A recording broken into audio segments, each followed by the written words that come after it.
শীত থেকে গরম খুব শীত। একটু গাছ তুই পানি মেরে দেখছি তোর কিছু কারবার দেখ একটু মা গো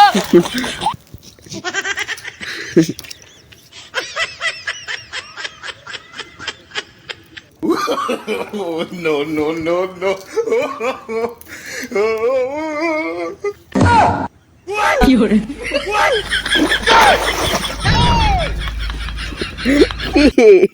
পানি মেলা ঠান্ডা খালি তো শীতকাল আসুক শীতকাল আসুক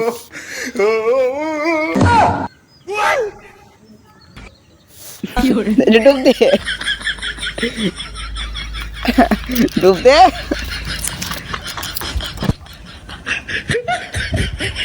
এই গেছে আমার বন্ধুরা আমার এখন স্ট্রোকের রোগী নিয়ে যেতে হবে আজকে এইটুকু রাখলাম। আসসালামু আলাইকুম।